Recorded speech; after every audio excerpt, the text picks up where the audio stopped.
The time, now. The place, any U.S. Army hospital. The patient, a U.S. soldier. His chances for recovery, excellent, thanks to the skill of the men and women of the U.S. Army Medical Service, the subject of this big picture.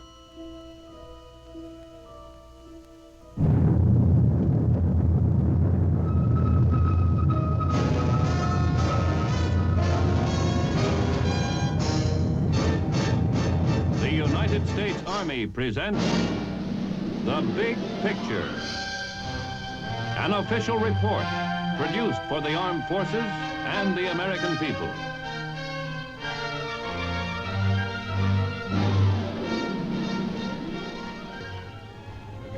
From the Revolutionary War to Korea, members of the Army Medical Service have been the constant, tireless companions of foot soldiers who have fought to preserve our freedom in every part of the world.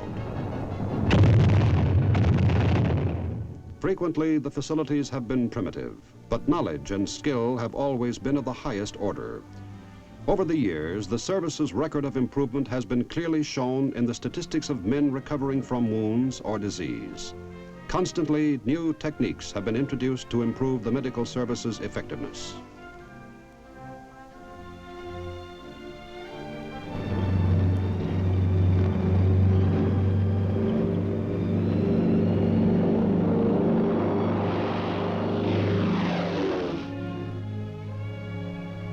Today, as never before, the American soldier has available to him anywhere in the world the finest medical attention. Since its creation, the service has come a long, long way. Established by General George Washington in 1775, the Army Medical Service has established many firsts. The first American textbook on surgery by Dr. John Jones.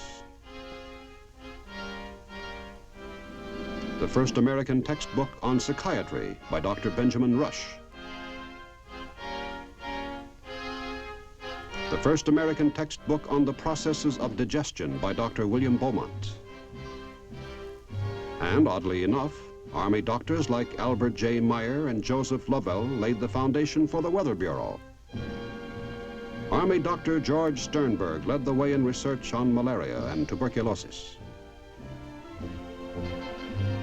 Men like Surgeon General William Gorgas of Canal Zone fame. Dr. Walter Reed helped to prepare the Army Medical Service for what was to prove its biggest test till then. World War I. Volunteers and draftees were going overseas to fight not only a new kind of war in strange lands, they would also be facing new weapons and new kinds of disease. 3 months after our declaration of war, there were more than 20,000 members of the U.S. Army in Europe. There would be more than 2 million by war's end. Month after month, the battle lines in France were static. Muddy trenches were ideal breeding places for disease. From Aisne to Ypres, American troops fought in a kind of warfare where casualties from disease were far greater than those from battle wounds. The use of gas was a new and terrifying weapon which added to the toll.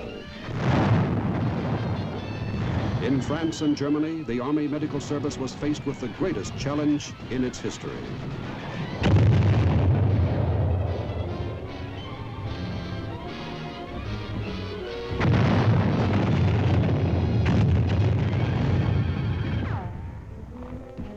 The remoteness and vast stretches of the battlefronts, the unprecedented size of the Army, the demoralizing effects of gas warfare, the need for exploiting the new types of medical practices, all combined in World War I to create problems which severely tested the professional skills of the men of the Army Medical Service.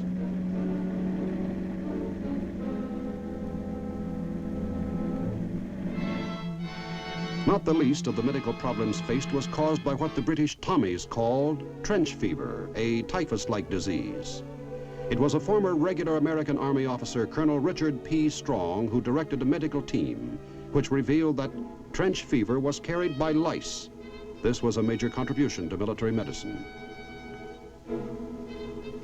Another first for the Army Medical Service was the extensive use of motor transport in France for evacuating patients to rear areas. Many hospitals were set aside for the treatment of particular wounds and disease. The growing tendency toward specialization in civilian medicine was carried over into military practice by doctors who had been specialists in civilian life. This common interest in medicine by civilian and military continues to this day.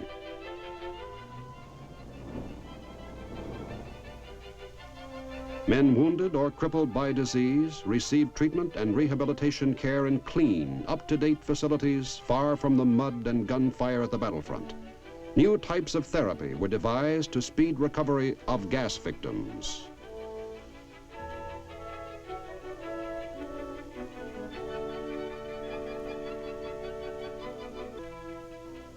For others, time and rest proved the best therapy for a successful recovery.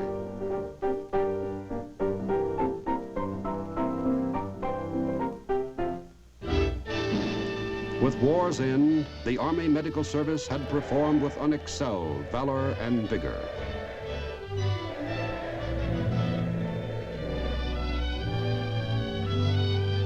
Among the veterans returning from war-ravaged Europe were thousands who owed their lives to the efforts of the men and women who proudly wore the medical insignia.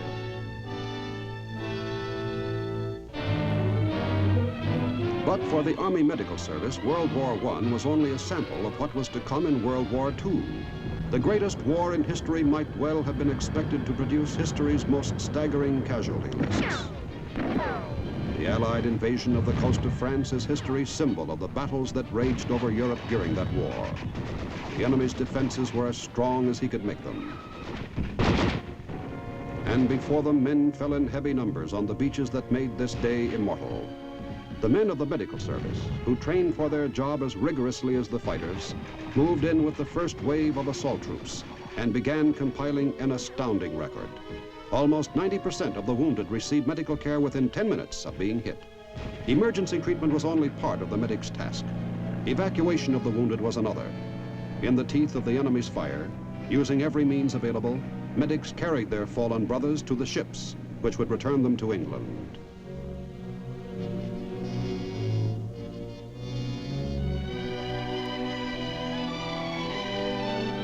These LSTs had but a short time before been ships of war, depositing at the enemy's gate their cargoes of fighting men. Now they had quickly become ships of mercy. Some wounds could not wait to be treated. Each LST included an emergency operating room where many a life that might have been lost was saved.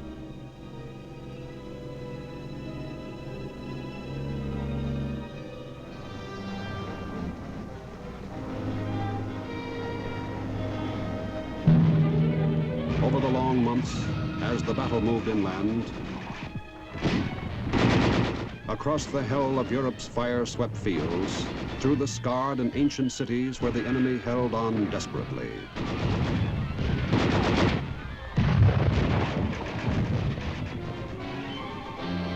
Army medics continued to write their stirring record of courage and devotion. During combat, a degree of responsibility staggering in its implication falls upon them.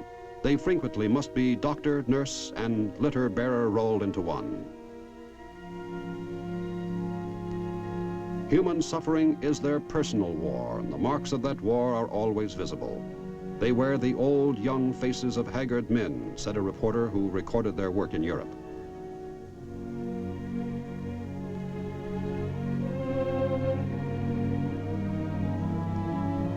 But courage and devotion alone can rarely win battles of any kind. The glory of the Army Medical Service's record in World War II was in large part the result of a practical, workable system in which not only courage and devotion, but skill, too, could function to the fullest advantage. Treatment of casualties was set up on a progressive basis. After emergency treatment was given at the front, casualties were moved in whatever way was feasible to a series of medical stations deeper in the rear.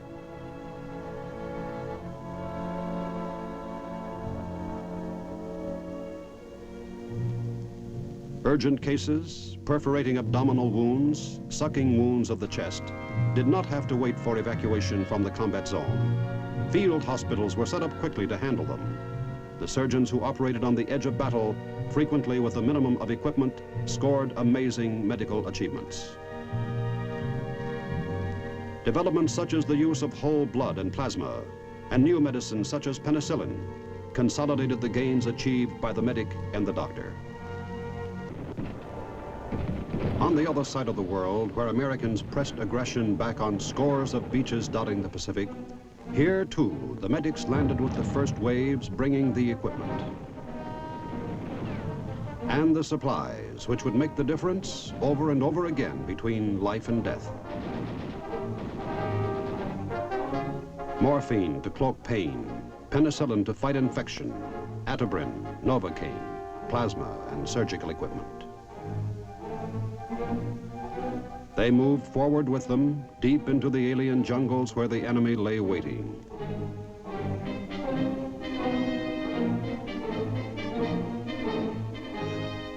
They moved at the very heels of the men whose job it was to seek out the enemy. In these lush jungles, the battle was bitter.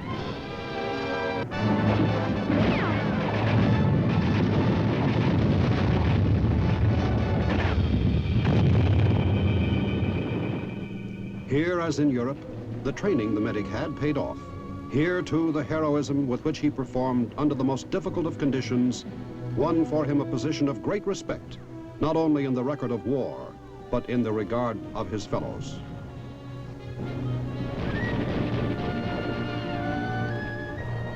Generally, the system of medical care was the same in the Pacific as it was in Europe. Administer what emergency treatment was needed on the battlefield, and then quickly, through whatever obstacle nature or the enemy presented, remove the wounded to the rear, where more extensive treatment could be made. The immediate destination from the front was always the same, the battalion aid station, a clearing protected from enemy fire by whatever natural concealment was available, where the first thorough examination could be made, where at least initial treatment could be given to torn and lacerated bodies, and where a wounded man's morale could be restored through the knowledge that he was in safe hands. Here, as in Europe, the widespread use of blood plasma and whole blood saved thousands of casualties from becoming fatalities. But unlike Europe, there was another enemy in the Pacific, disease. And against this enemy, the medical service fought valiantly, inoculating against typhus, typhoid, and cholera. Examining with infinite care for signs of the most vicious of all the Pacific diseases, malaria. Despite the fact that the islands were rife with disease, the thorough and painstaking work of the technicians of the medical service made the U.S. Army in World War II the first in history to lose fewer men to disease than to bullets. And through the overall performance of the medical service, that magnificent complex of ingenuity, of devotion unexcelled in the long story of man's search for brotherhood. Of skill and professionalism functioning under conditions in which only the finest effort of which man is capable could function and flourish. These, combined with breakthroughs in technology and medicine made available in battle, brought out of World War II the greatest war in history, an all-time low of deaths from wounds.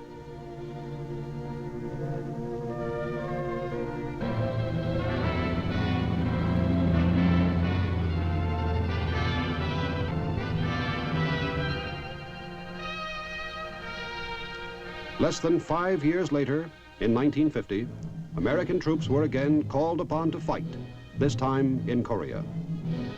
Supporting our American Army and other United Nations forces were the men and women of the United States Army Medical Service, serving in the third war in little more than 3 decades. Once again, they would set new records in cutting battle fatalities in a primitive land where even the terrain was hostile to human life.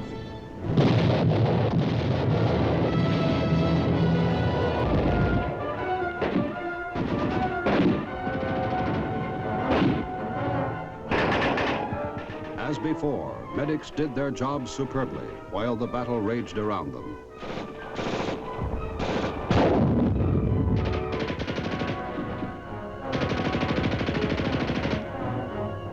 In Korea, the medical service again cut in half the record of wounded in action fatalities of World War II.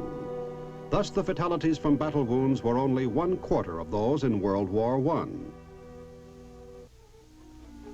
In particularly steep and hard-to-maneuver parts of Korean terrain, special rigs were constructed to evacuate the wounded swiftly with minimum aggravation to the soldiers' wounds.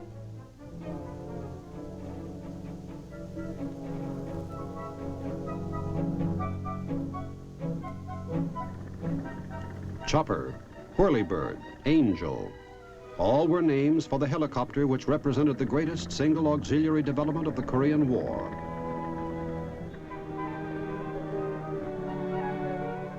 The number of lives saved as a result of helicopter evacuation is a dramatic example of teamwork, coordination, and skill.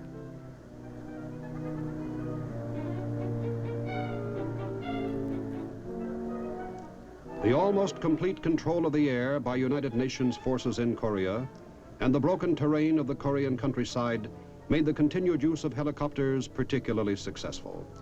From the early days of the war, helicopters were used to evacuate the critically wounded to rear area medical facilities where careful and more extensive treatment could be given the wounded. Mobile Army surgical hospitals were another outstanding medical innovation of the Korean War. These facilities were originally organized as mobile 60-bed hospitals. Their mission was to receive critically wounded, non-transportable patients from division clearing stations and to render early emergency surgery to prepare them for evacuation to hospitals in rear areas. Like helicopters, they played a large part in helping the Army Medical Service achieve greater flexibility.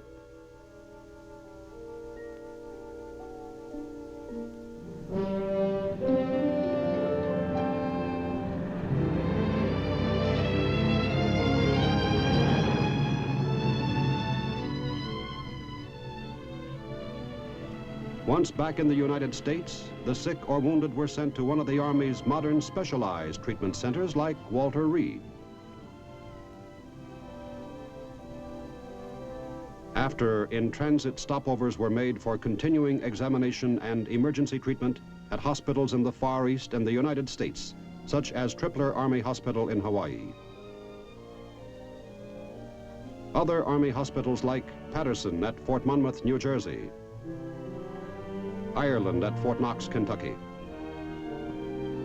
and Martin at Fort Benning, Georgia, are named after men who distinguished themselves in the Army Medical Service.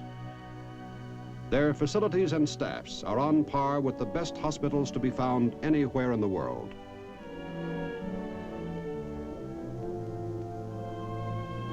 Brooke Army Medical Center in Texas is another outstanding institution in the field of medicine and medical research. To Army hospitals and medical centers come medical specialists and technicians from all over the world to study new techniques or to find ways of improving their own skills in all phases of military medicine.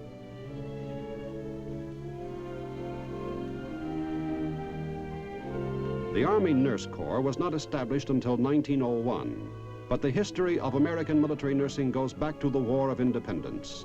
Through devotion, skill, and professional competence, the Army Nurse Corps has established a distinguished tradition in military nursing. Army nurses today are serving throughout the world to keep the American soldier healthy and physically fit.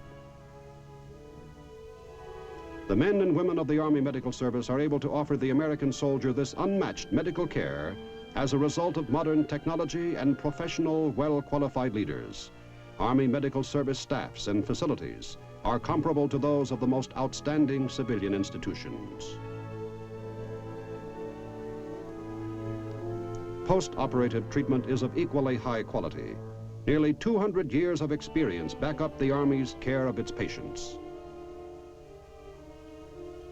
Physical reconditioning specialists and physical therapists form an important part of the medical treatment team.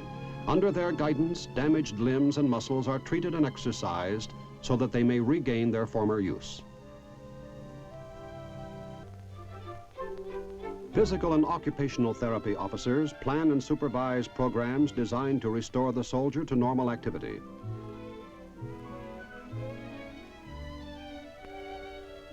Manual dexterity plays a psychological role in the recovery of long-term patients. Therefore, the service places a great deal of emphasis on this type of therapy. Army psychiatry has been most effective in assisting troubled soldiers to adjust to the stresses of Army life and the rigors of combat. Success has also been achieved in determining what men are emotionally unsuited to military duty.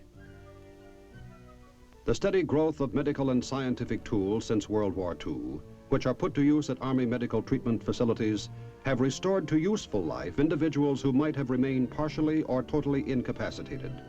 Available to the ailing soldier is a vast array of modern medical apparatus designed to restore health and normal living.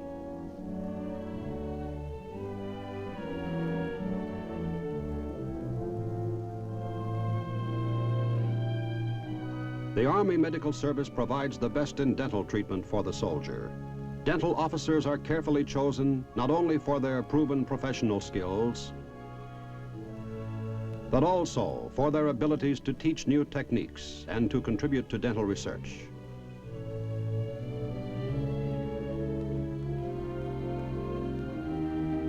From Army laboratories have come many medical discoveries which have been of benefit to all mankind. Forever, the names of Army laboratory specialists and field investigators will be linked with significant accomplishments against diseases like yellow fever and malaria, smallpox and influenza.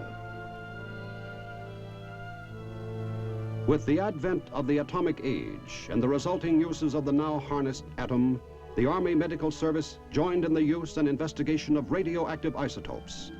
Possibly the outstanding example of the application in medicine of a radioactive isotope is the use of iodine-131 in the diagnosis and treatment of thyroid ailments.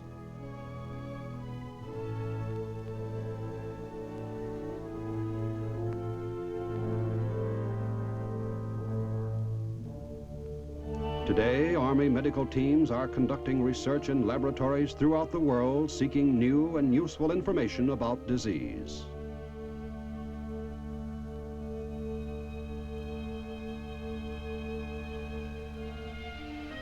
From this vast research, broad in scope, ambitious in effort, one day may come new cures.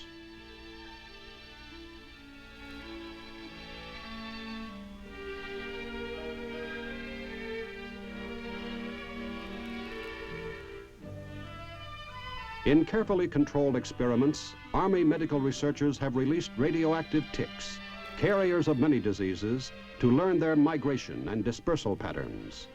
Radioactivity measurements showed that ticks may move 75 feet in 72 hours and may hibernate for as much as 16 weeks. Such studies may lead to effective control and eradication of such disease-bearing pests, a boon not only to the soldier, but to all the peoples of the world.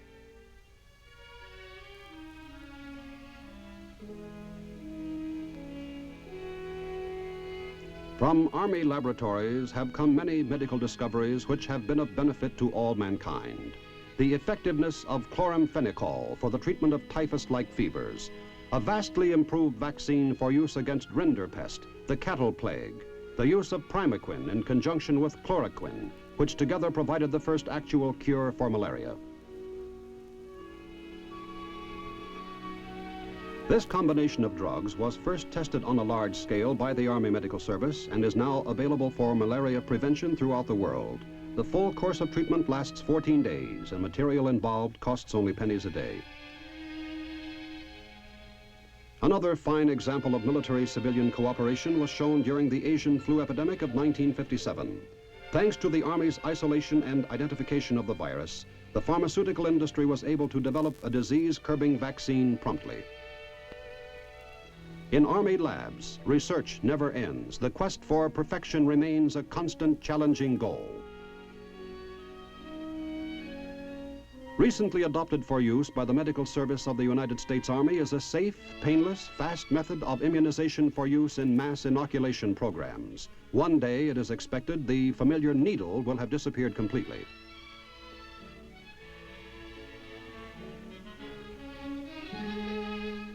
Research and development has led to a revolutionary new method for packaging blood for battlefield or hospital transfusions. Instead of the traditional, easily breakable glass bottle, whole blood to be shipped is today enclosed in unbreakable plastic containers.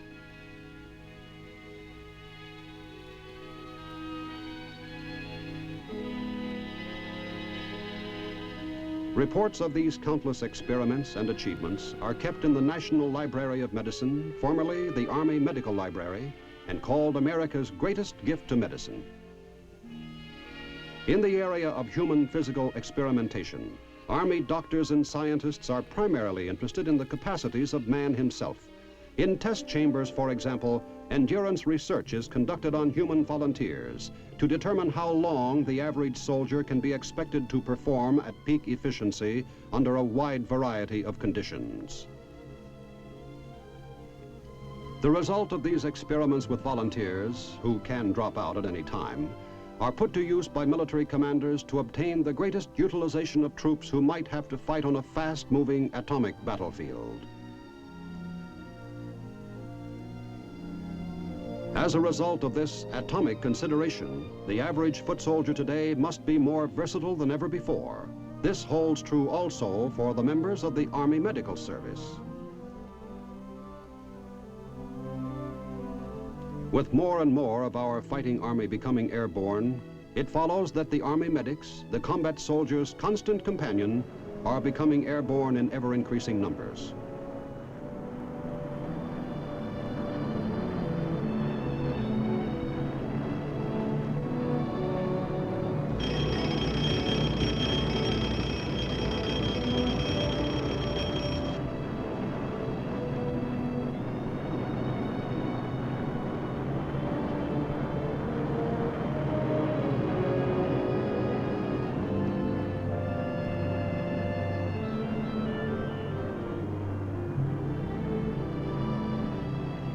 Today's Army bears slight resemblance to the Army of World War II. Fighting techniques have changed, as has organizational structure and equipment. The Army medic looks the same and has the same mission, but he too has been modernized and mobilized.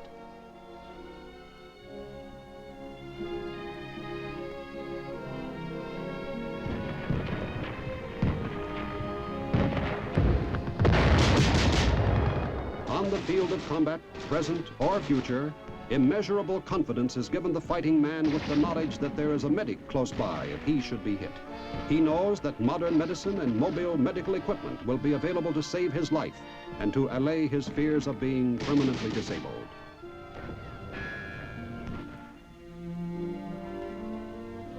Medical knowledge and skill, advanced as they may be, are only part of the story of recovery and rehabilitation. A substantial part of recovery rests with the individual and his determination to continue the fight. The same effort that carries a soldier into battle must be made if he becomes a casualty. The Army Medical Service is ready, as it has been for nearly 2 centuries, to assist the sick and wounded with unceasing vigilance and determination. The Army Medical Service, guardians of human life.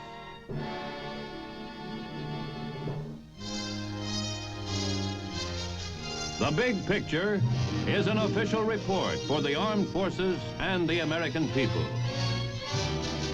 Produced by the Army Pictorial Center. Presented by the Department of the Army in cooperation with this station.